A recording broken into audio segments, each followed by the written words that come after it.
देश की शीर्ष पुलिस में शुमार गुजरात पुलिस ने अब तक कई कठिन मामलों को सुलझाया है। शातिर से शातिर आरोपियों को सलाखों के पीछे पहुंचाया है। इसी क्रम में आज हम आपके साथ 28 साल पुराने क्राइम स्टोरी की चर्चा करना चाहते हैं। सूरत क्राइम ब्रांच ने लगभग 3 दशक पुरानी हत्या की गुत्थी को सुलझाते हुए आरोपी को दबोचा है। हत्या के वक्त 23 साल के आरोपी की उम्र आज 52 साल की हो गई थी। इस केस पर सूरत क्राइम ब्रांच के अधिकारियों एएसआई शब्बीर अकबर शेख और एएसआई फरीद नसीब खान ने काम किया। हत्यारे को पकड़ने के लिए 1 साल तक उड़ीसा से लेकर केरल तक खाक छानी, कई राज्यों में सर्च ऑपरेशन चलाए, 7 दिन वेश बदलकर केरल में रहना पड़ा। आइए आपको बताते हैं ये पूरी क्राइम स्टोरी। इस केस की जांच टीम का नेतृत्व कर रहे सूरत क्राइम ब्रांच के पीएसआई प्रीतेश चित्तर बताते हैं कि बात साल 1995 की है, जब सूरत शहर के पांडेसरा इलाके में एक हत्या हुई थी। हत्या के मामले के दोनों आरोपी कृष्णा रघुनाथ प्रधान एवं बीना गांधी शेट्टी, मृतक शिवराम उड़ीसा के एक ही स्थान के रहने वाले थे। वे सूरत में मजदूरी करने आए और इसी दौरान उनकी पहचान हुई। वे लोग एक दूसरे से कुछ दूरी पर अलग अलग जगहों पर रहते थे।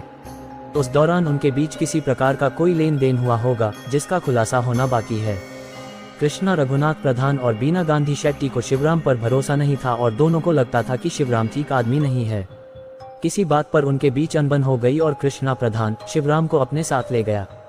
4 मार्च 1995 की रात दोनों ने मिलकर सूरत के पांडेसरा इलाके के सिद्धार्थनगर में शिवराम की तलवार और चप्पे से वार कर हत्या कर दी।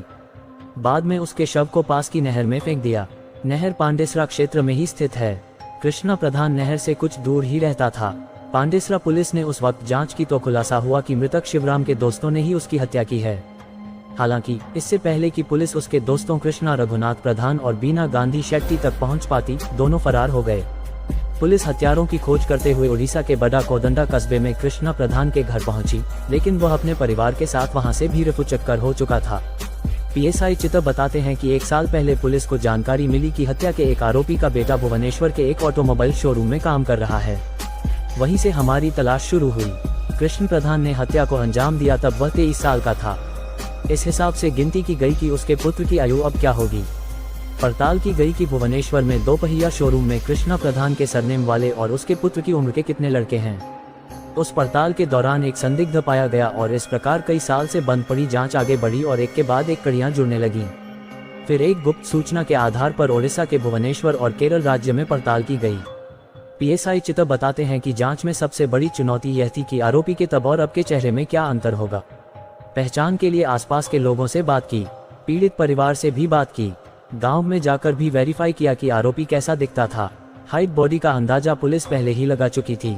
वह कैसा दिखता है, रंग रूप कैसा है आदि का भी पता था।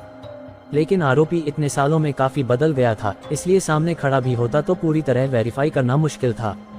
जानकारी मिली कि वह फर्नीचर की दुकान पर काम करता है, इसलिए देखा कि केरल में फर्नीचर की दुकानें कहाँ हैं। उन पर फोकस किया जो संदिग्ध लग रहे थे।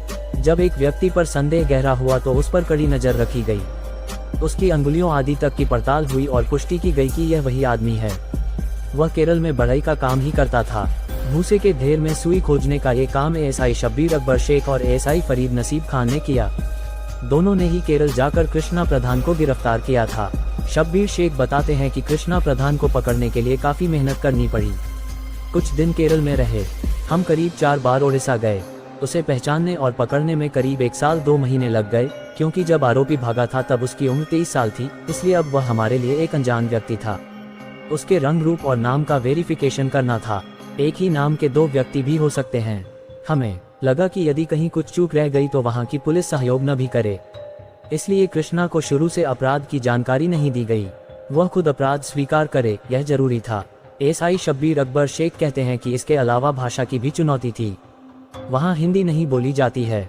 दूसरी चुनौती यह थी कि जहाँ कृष्ण प्रधान रहता था वहाँ ज्यादातर उड़िया लोग किराए पर रहते थे, इसलिए अगर हम उसे वहाँ से पकड़ लेते और लोग इकट्ठा हो जाते तो उसे यहाँ लाना मुश्किल हो सकता था।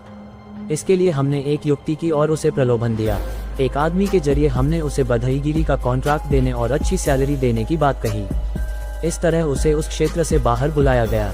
एएसआई शब्बीर अकबर शेख के अनुसार हमने उससे जानकारी हासिल करने के लिए केरल पुलिस की मदद ली।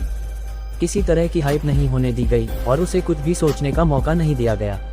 हमने मंदरंत कहानी गढ़ी और उससे डराने के लिए कहा कि हम गुजरात क्राइम ब्रांच से आ रहे हैं और आपसे कुछ पूछना चाहते हैं।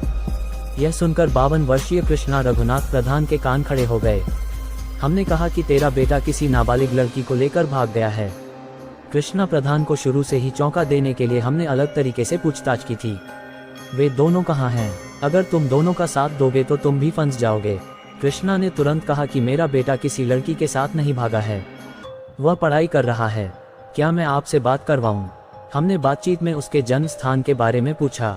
उसने कहा कि मेरा जन्म उड़ीसा के बड़कोदंडा में हुआ था। वहाँ एक बात पक्की हो गई। फिर जब हमने उससे पूछा कि कहाँ कहाँ काम किया है, तो उसने कहा कि मुझे ठीक से याद नहीं, लेकिन 1991 से 92 में मैं सूरत में कारपेंटर का काम करता था। गली तो याद नहीं, लेकिन सिद्धार्थनगर पांडेसरा इलाका कहा जाता था, वहाँ हम रहते थे। यह सुनते ही गुजरात पुलिस के जवानों की आंखों में चमक और उनके चेहरों पर एक फीकी मुस्कान आ गई। आरोपी पहले से ही बिछाए गए जाल में फंस गया था। इसके साथ ही इस बात की पुष्टि हो गई कि वह हत्या का आरोपी है। एसआई शेख ने आगे बताया कि हमने उसे झटका दिया और कहा कि हम 28 साल पुराने मर्डर केस में पूछताछ करने आए हैं। तब जाकर आरोपी को एहसास हुआ कि अब वह गुजरात पुलिस से बच नहीं सकता। आखिर में आरोपी ने माना कि मृतक शिवराम और अन्य आरोपी बीना गांधी शेट्टी मेरे दोस्त थे। हम सिद्धार्थनगर में अलग अलग रहते थे। बीना शेट्टी की शिवराम से निजी दुश्मनी थी। बीना कहता था कि शिवराम मेरे से गद्दारी कर रहा है।